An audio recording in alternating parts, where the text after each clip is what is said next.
دین کو ہم نے رسم بنا لیا، نمازوں کو ہم نے سر جھکانے کا سبب سمجھا ہے، دل تو جھکتے ہی نہیں، تبدیلی تو اندر آتی کوئی نہیں، اندر سے گندگی تو نکلتی کوئی نہیں، پاکیزگی تو آتی نہیں، نیکیاں بھی کر رہے ہیں، گناہ بھی کر رہے ہیں۔ نیکی کرنا مشکل ہے یا گناہ چھوڑنا مشکل ہے؟ آج کا مسلمان گناہ چھوڑنے کو تیار نہیں، نیکی کرنے کو تیار ہے۔ ٹھیک ہے، میلاد منا لوں گا، گناہ نہیں چھوڑوں گا، نماز پڑھ لوں گا، جھوٹ نہیں چھوڑوں گا، آنکھیں پاک نہیں کروں گا، زبان پاک نہیں کروں گا، ہاں نیکی کر لوں گا۔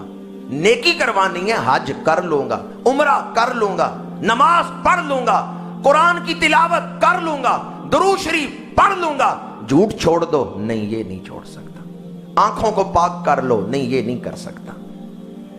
1 کلو دودھ ہو، اس میں 1 آپ قطرہ پیشاب کا ڈال دیں، دودھ پینے کو دل کرے گا؟ اپنی نیکیوں میں پیشاب کیوں ڈال رہے ہیں؟ آپ اپنی نیکیوں میں غلاظت کیوں ڈال رہے ہیں؟ گناہوں کی غلاظت۔ استغفار کا مطلب کیا ہے؟ یہ تسبیح و استغفار میں ایک بڑی گہری نسبت ہے۔ فسبح بحمد ربک واستغفرہ، تسبیح اور استغفار 2 چیزیں۔ میں نے پہلے یہ بات عرض کی ہے کہ جو استغفار کر رہا ہے اس کے حوالے سے ہی معنی متعین ہوگا۔ اب ہمیں جو حکم ہے نا استغفار کا، اس حوالے سے میں تسبیح اور استغفار میں ایک نسبت بیان کر رہا ہوں۔ سبحان اللہ کا معنی ہے اللہ میں کوئی عیب نہیں، استغفر اللہ کا معنی ہے میرے اندر عیب ہے، یا اللہ میں اپنے عیبوں سے معافی مانگتا ہوں، میرے گناہ معاف کر دے۔ سبحان اللہ، اللہ میں کوئی نقص، اللہ میں کوئی عیب نہیں ہے، وہ ذات مجموعہ صفات حمیدہ ہے، اس کی ساری صفتیں پاکیزہ ہیں، حمد والی ہیں، اور ہمارے اندر نقص ہے، ہمارے اندر عیب ہے۔ بندہ یہ مانے ہی نہ کہ میرے اندر کوئی عیب ہے تو اصلاح کیسے کرے گا؟ آج ہم یہ سمجھتے ہیں میں تو جا ہی ٹھیک رہا ہوں۔ کبھی تنہائی میں بیٹھ کے اپنا تجزیہ کریں، وَلْتَنْظُرْ نَفْسٌ مَا قَدَّمَتْ لِغَدٍ، خود اپنا تجزیہ کریں کہ میں نے اپنے کل کے لیے کیا بھیجا ہے۔ نیکی کرنا آسان ہے، گناہ چھوڑنا مشکل ہے۔ استغفار کا مطلب ہے میں گناہ چھوڑتا ہوں، ورنہ جیلی استغفار ہے۔ حضرت موسیٰ علیہ السلام پہ وحی نازل ہوئی، پیارے موسیٰ آپ اٹھ کے دریا کے کنارے جائیں، کچھ کشتیاں ڈوبنے والی ہیں، ان کا نظارہ کریں اور ہماری حکمتیں دیکھیں۔ یہ بات پہلے حضرت موسیٰ کو بتا دی گئی، کچھ کشتیاں ڈوبنے والی ہیں، آپ جا کے ہماری حکمت دیکھیں، ہمارا نظام سمجھیں۔ حضرت موسیٰ علیہ السلام اٹھے، دریا کے کنارے گئے، کشتی تو وہاں کوئی نہیں نظر آ رہی تھی۔ آپ کھڑے رہے کہ ابھی واقعہ ہونے والا ہوگا، ایک کشتی آ رہی ہے کنارے کی طرف، ابھی وہ کنارے سے کچھ دور تھے۔ حضرت موسیٰ علیہ السلام نے آواز دی، احتیاط سے کشتی چلانا، اللہ سے ڈرتے رہنا، کہیں کشتی ڈوب نہ جائے۔ نبی کو تو پہلے پتا تھا ڈوبنے والی ہے، لیکن تبلیغ کرنا نبی کا فرض منصبی تھا۔ فرمایا احتیاط سے کشتی چلانا، اللہ سے ڈرتے رہنا، کہیں کشتی ڈوب نہ جائے۔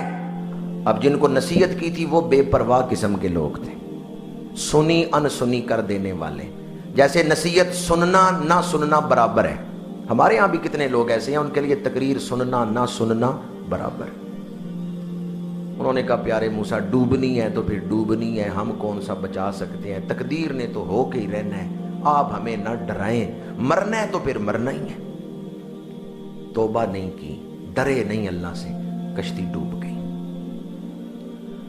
تھوڑی دیر بعد ایک اور کشتی آ رہی ہے، حضرت موسیٰ علیہ السلام نے انہیں بھی آواز دی، کشتی والو اللہ سے ڈرتے رہنا، احتیاط سے کشتی چلانا، کہیں کشتی ڈوب نہ جائے۔